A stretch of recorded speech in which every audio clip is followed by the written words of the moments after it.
வெள்ளை மனசு பிள்ளை குணம் ரொம்ப நல்லவங்கன்னு நீங்கள் இந்த உலகத்தில் தேடினா அது துலாம் ராசிக்காரர்கள் தாங்க முதல்ல நிற்பாங்க. நல்ல மனசுக்காரையா கண்டிப்பாக இவங்க தாங்க. எந்த ஒரு எதிர்பார்ப்பும் இல்லாமல் எல்லாருக்குமே உதவி செய்வாங்க. எல்லாரும் நல்லா இருக்கணும்னு நினைப்பாங்க. நியாயஸ்தங்க, நீதிக்கும் நேர்மைக்கும் துணை போவாங்க. யாருக்குமே தீங்கு நினைக்க மாட்டாங்க. மற்றவங்க இவங்களுக்கு தீங்கு செஞ்சாலும் ஏமாத்தினாலும் அவங்க மனசு புண்படுற மாதிரி இவங்க ஒரு நாளும் நடந்துக்க மாட்டாங்க. நீ ஏமாத்திட்டியா, அது என்னோட தப்பு தான்ப்பா அப்படின்னு போகக்கூடியவங்க. ரொம்ப பொறுமைசாலிங்க. ஆனால் இவங்களுக்கு மட்டும் இந்த பொறுமையை சோதிக்கிற மாதிரி பல பிரச்சனை வந்துட்டே தான் இருக்கும். துலாம் ராசிக்காரங்க நெஞ்சு மேலே கை வச்சு சொல்லுங்க பார்க்கலாம், ஒரு நாளாவது நான் நிம்மதியாக தூங்கி இருக்கேன்னு. இன்னைக்கு உழைப்பாங்க, வருமானத்துக்கு குறைவு இருக்காது, சத்தியம். உண்மை பணம் வரும், ஆனால் அது எங்கே போகுதுன்னு அவங்களுக்கே தெரியாது. வரவை காட்டிலும் செலவு, கடன். இந்த கடனை வாங்கி அந்த கடனை அடைக்கிறது, அந்த கடனை வாங்கி அந்த கடனை சுற்றியும் முத்தியும் இருக்கக்கூடிய எல்லா உறவுகளுக்கும் செலவு செஞ்சு ஓஞ்சு போன ராசினா அது துலாம் ராசியை சொல்லலாங்க. தாங்கிட்ட ஒரு 10 லட்சம் இருக்குதுன்னு வச்சுக்கோங்களேன், 10 நிமிஷத்தில் எல்லாருக்கும் பிரித்து கொடுத்துட்டு வெறுங்கையில் உட்காந்துருக்கிற ராசினா துலாம் ராசி சொல்லலாங்க. இப்படிப்பட்ட குணம் கொண்ட உங்களுக்கு நான் வணக்கம் சொல்கிறதா இல்லை வாழ்த்துக்களை சொல்கிறதான்னு தெரியலைங்க. நிறைய விஷயங்களை புரிஞ்சுக்காமல் இருக்கீங்களே. இந்த உலகத்தோட கண்ணோட்டத்தை பாருங்கள். உங்களோட ஜாதக கட்டத்தில் எந்தெந்த மாதிரியான கிரகங்கள் சப்போர்ட்டிவாக இருக்குது, எந்தெந்த மாதிரியான விஷயங்களை நீங்கள் ஃபாலோ பண்ணி இருப்பீங்க, எந்தெந்த மாதிரியான விஷயங்களை கவனமாக இருந்துட்டால் நீங்கள் நல்லா இருப்பீங்க, சுத்தமாக எதை தவிர்த்துட்டா நீங்கள் நல்லா இருப்பீங்க, அந்த மாதிரி விளக்கமாக இருக்குங்க. குறிப்பாக உங்கள் மனசில் என்னென்ன கேள்வி இருக்குது அந்த கேள்விக்கான பதிவு இதுவாக தாங்க இருக்கும். ஸோ தனிமையில் வாழக்கூடிய துலாம் ராசிக்கு எல்லாமே மாறப்போகுதுங்க. குறிப்பாக உங்களுக்கு இந்த மாதத்தில் சொல்லக்கூடிய எல்லா விஷயங்களும் நல்ல மாற்றம் வருங்க. அது என்னன்னு பார்க்கலாமா? நீதி, நேர்மை, நியாயம், தர்மம் இப்படின்னு வாழ்ந்துட்டு நமக்கு என்ன மிச்ச மீதி இவனா அப்படின்னு மற்றவங்களால் ஏளனமாக பார்க்கப்படக்கூடிய ராசியாக தாங்க நம்ம நிற்கிறோம். ஏமா நேர்மையாக நீதியாக இருந்துட்டா உனக்கெல்லாம் மதிப்பு மரியாதை வேறு மாதிரி இருக்குன்னு சொல்கிறாங்களே, ஏன் எங்களுக்கு மட்டும் இந்த மாதிரி இருக்குது? உண்மையாக தானே இருக்கோம். உழைக்கிறாங்கல்ல, யாருக்காவது 10 பைசாவுக்கு நாங்கள் ஆசைப்படுறோமா? எல்லாருமே நல்லா இருக்காங்கன்னு பாடு வைக்கிறோம். சொல்லப்போனால் வேலை வெட்டியெல்லாம் விட்டுட்டு கூட மற்றவங்களோட வளர்ச்சிக்காக நாங்கள் பாடுபடுறோம். தெய்வத்துக்கு கட்டுப்பாட்டில் வாழ்ந்துட்டுருக்கோம். மனசாட்சிக்கு துரோகம் இல்லாமல் தானே வாழ்ந்துட்டுருக்கேன். எனக்கு மட்டும் ஏன் இவ்வளவு சிக்கல் வந்துட்டுருக்கு? என்னால் நல்லா இருக்கிறவனே எனக்கு துரோகம் செய்கிறான். நான் அவனுக்கு அந்த வாய்ப்பை விட்டு கொடுக்காட்டி நான் இன்னைக்கு எவ்வளவோ பெரிய நிலையில் இருந்திருப்பேன். இப்படி நான் விட்டு கொடுத்து அவனை வாழ வச்சு இன்னைக்கு அவனாலேயே எனக்கு பெரிய துரோகம் இழைக்கப்படுது. ஏன் இப்படி மனுஷ மக்கள் துரோகம் பண்ணிட்டு சுற்றிட்டு இருக்கிறாங்க?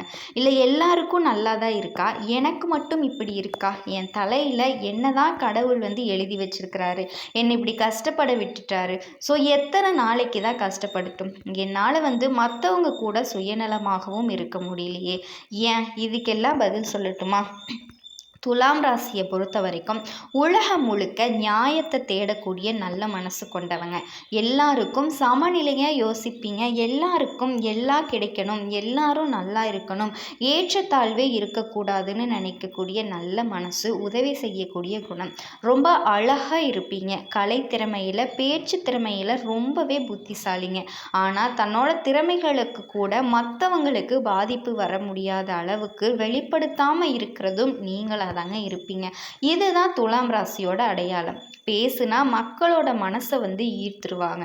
அதாவது துலாம் ராசிக்காரங்க ஒரு இடத்துல இருக்காங்கன்னு வச்சுக்கோங்களேன், அந்த இடத்துல ஒருத்தவங்க கஷ்டப்படுறாங்க அப்படின்னா அவங்களுக்கு தன்னம்பிக்கை, தைரியம் ஊட்டக்கூடிய அளவுக்கு அடுத்த செகண்ட் அவங்க எழுந்து ஒரு 1000 கிலோமீட்டர் வேகத்தில் ஓடக்கூடிய அளவுக்கு அவங்கள்ட்ட பேசி அவங்கள உற்சாகப்படுத்தக்கூடிய திறமை இவங்களுக்கு இருக்குதுங்க. ஆனால் இவங்க கண்ணீர் வடித்தாலும் கஷ்டப்பட்டாலும் கதறி அழுதாலும் ஒரு ஜீவன் கூட எட்டி பார்க்காதுங்க. மற்றவங்களையும் பார்த்து நம்மளே எல்லாத்தையும் சமாளித்து போராடி மனசுக்குள்ள ஒரே ஏக்கந்தாங்க, எங்கேயாச்சும் போயிடலாமா, இவங்களை யாரோ என்னமோ பண்ணிட்டு போட்டோம், அப்படின்னு கூட தோணுது இல்லையா? அப்படியெல்லாம் நீங்கள் போக விட்டுருவோமா என்ன? நீங்கள் ஜெயிச்சு காட்டுவோம். சரிங்களா? நம்பிக்கை, பொறுமை அதிகம் உங்களுக்கு இருக்குதுங்க. வாழ்க்கையை எவ்வளோ அழகாக சமாளிச்சிட்ருக்கீங்க. என்ன சில சமயம் நம்ம வைக்கக்கூடிய நம்பிக்கை ஏமாற்றத்தை கொடுத்துருதுங்க. அதை நம்ம கண்டிப்பாக சமாளித்து வெளியே வந்துடலாம் அப்படிங்கிற ஒரு தைரியத்தோடையும் தன்னம்பிக்கையோடையும் நீங்கள் இருந்தீங்க அப்படின்னா உங்கள் வாழ்க்கை ரொம்பவே அழகாக இருக்குங்க. அதை பார்த்துக்குவோம். நமக்கு இருக்கக்கூடிய பலவீனம் என்னென்னா முடிவெடுக்கிறது கொஞ்சம் தாமதப்படுதுங்க. இந்த கட் அண்ட் ரைட்டுன்னு சொல்லுவாங்க இல்லையா, அது நமக்கு வரவே வராது. அதே மாதிரி பணம் கையில் நிலைக்கிறதே இல்லைங்க. 10 பைசா கூட கையில் நிற்காது. நம்ம கை சும்மாவே இருக்காது. உறவுகளில் அதிகம் எதிர்பார்ப்பு இருக்குங்க.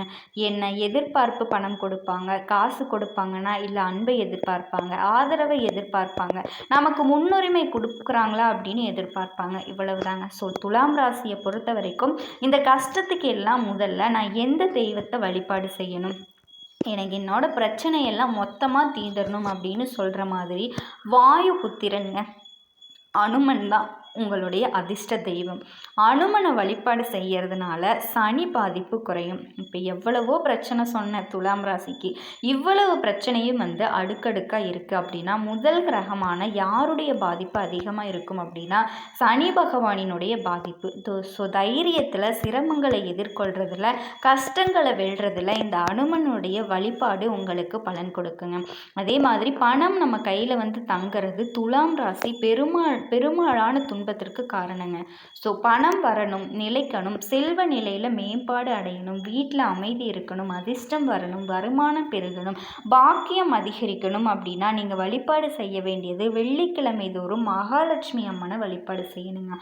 அதே மாதிரி பரமேஸ்வரன் சிவன் வழிபாடு. வாழ்க்கையில் சோதனைகள் இருக்குது, ஆன்மீகத்தில் வளர்ச்சியாகணும், மன அமைதி கிடைக்கணும், தடைகள் எல்லாமே கடந்து வர்றதுக்கு உதவி வேணுங்க அப்படின்னா பரமேஸ்வரன் வழிபாடு, முருகன், கார்த்திகேயனுடைய வழிபாடு. கல்வியில் மேம்பாடு அடைய, வேலையில் வெற்றி பெறதுக்கு, தொட்ட காரியங்கள் வெற்றி அடைகிறதுக்கு, குழந்தை பாக்கியம் கிடைக்கிறதுக்கு, ஆரோக்கியம் சிறப்பாக இருக்கிறதுக்கு முருகனோட வழிபாடுங்க.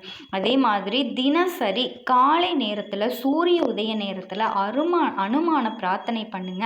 வெள்ளிக்கிழமைகளில் மகாலட்சுமி வழிபாடு, வெள்ளை மலர் பால் பாயாசத்தோட வழிபாடு செய்யுங்க. சனிக்கிழமைகளில் அனுமன் வழிபாடு, சனி பகவான் வழிபாடு, நவ கிரகங்களை வீற்றிருக்கக்கூடிய சனி பகவானுக்கு எள்ளெண்ணெய் தீபம் ஏற்றி வழிபாடு செய்கிறது அன்றைய நாளில் உங்களுக்கு சிறப்பான பலன்களை கொடுக்குங்க.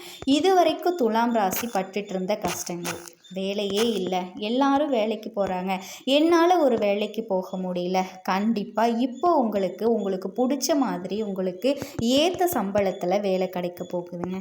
குழந்தை பாக்கியம் போகாத கோயில் இல்லை, போகாத ஹாஸ்பிட்டல் இல்லை, ஆனால் எனக்கு குழந்தை பாக்கியம் கிடைக்கவே இல்லை அப்படின்னு சொல்கிற துலாம் ராசி அன்பர்களுக்கு குழந்தை பாக்கியம் கிடைக்க போகுதுங்க.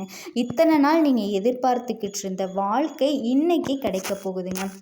கண்டிப்பாக துலாம் ராசி அன்பு சொந்தங்களுக்கு குழந்தை பாக்கியம் இந்த காலகட்டத்தில் நிச்சயமாக கிடைக்குங்க. நீங்கள் எதிர்பார்த்த வாழ்க்கை, எதிர்பார்த்த மாதிரி சந்தோஷத்தை அடைய போகிறீங்க. குடும்பத்தில் நிம்மதி இல்லை, சந்தோஷமே இல்லை அப்படின்னு சொல்லிக்கிட்டு இருந்த உங்களுக்கு குடும்பத்தில் சந்தோஷம் பெருக போகுதுங்க.